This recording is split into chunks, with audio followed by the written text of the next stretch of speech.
কাজ করবেন। নিরীহ জনগণ যাতে কোনো হয়রানির শিকার না হয়, আমার শ্রদ্ধেয় হযরতুর অনেক বিশিষ্ট ব্যক্তিবর্গরা এখানে আছেন, আপনারা এই ব্যাপারে খেয়াল রাখবেন, এটা আমার অনুরোধ। চেয়ারম্যান সাহেব সহ আপনারা সবাই আছেন, মুরব্বীরা, ভাইয়েরা এবং এই এলাকা যারা নিয়ন্ত্রণ করেন হযরতুর প্রত্যেকে এখানে উপস্থিত আছেন। আপনাদের প্রতি আমার অনুরোধ, শান্তির জন্য, উন্নয়নের জন্য আপনারা কাজ করে যাবেন। ইনশাল্লাহ আপনাদের পাশে থেকে আমি কাজ করব ইনশাল্লাহ।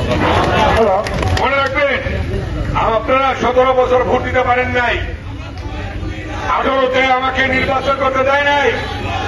ব্যারিস্টার ইরফান ইবনে আমার রমি নির্বাচন করেছে 18তে। এইবার আমি করতে চাইনি, ব্যারিস্টার রমি করার কথা ছিল, কিন্তু আমাদের মাননীয় চেয়ারম্যান বললেন এবার আমাকে করার জন্য আগামীতে ব্যারিস্টার রমি করবে। আপনারা দোয়া করবেন ব্যারিস্টার রমির জন্য, আপনারা তার পাশে থেকে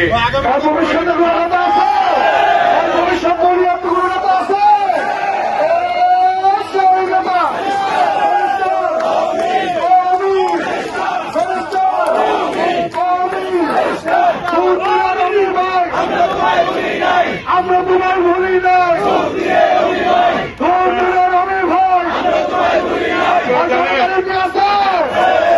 আপনারা জানেন হযরতপুরে এই 17 বছরে 20 শয্যা হসপিটাল অকেজো অবস্থায় ছিল।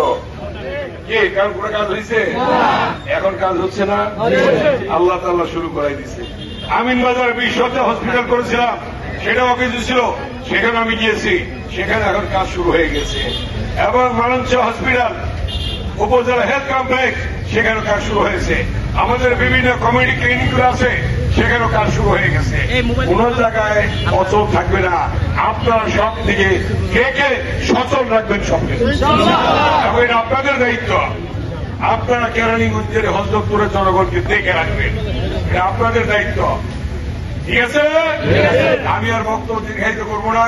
এখন ওই রাস্তাটা উদ্বোধন করে ফেরিং এলাকা পর্যন্ত, এখান থেকে আমরা এখন অন্য জায়গায় চলে যাব। আপনারা কষ্ট করে আছেন, সবাইকে ধন্যবাদ।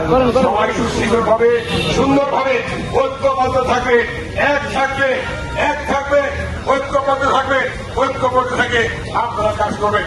আমার মা বোনেরা অনেকে আছে, ফ্যামিলি কার্ড কেরানীগঞ্জে শুরু হয়ে গেছে। আমি মাননীয় প্রধানমন্ত্রীকে বলেছি যে ঢাকায় হলো, বগুড়া হলো, কেরানীগঞ্জে আপাতত শুরু করেছে একটা ওয়ার্ডকে, রুইপুর থেকে কাজ শুরু হয়ে গেছে। ইনশাল্লাহ ফ্যামিলি কার্ড হযরতপুরেও শুরু হবে, সব জায়গায় শুরু হবে। আমরা ফ্যামিলি কার্ড আমার মা বোনদের জন্য আমরা দিয়ে দেবো ইনশাল্লাহ। ঠিক আছে? আর আপনারা বিএনপি অঙ্গ সহযোগী সংগঠন, মুরব্বীরা সবাই মিলে একসঙ্গে ঐক্যবদ্ধ কাজ করবেন। ছোটরা মুরব্বীদের সম্মান করবে, আর মুরব্বীরা ছোটদেরকে আদর করবেন, একসঙ্গে মিলে কাজ করবেন আপনারা। ঠিক আছে? এই হযরতপুরের কাজ আপনারাই করবেন, হযরতপুরের বাইরে কেউ করবে না। ঠিক আছে? অতএব আপনারাই সবকিছু করবেন।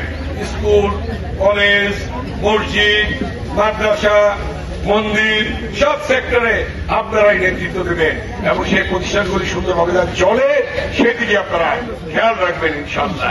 ঠিক আছে? সবাইকে ধন্যবাদ। আল্লাহ হাফেজ। বাংলাদেশ জিন্দাবাদ। জিয়াউর রহমান অমর হোক। খালেদা জিন্দাবাদ। তারেক রহমান জিন্দাবাদ। ধন্যবাদ সকলকে।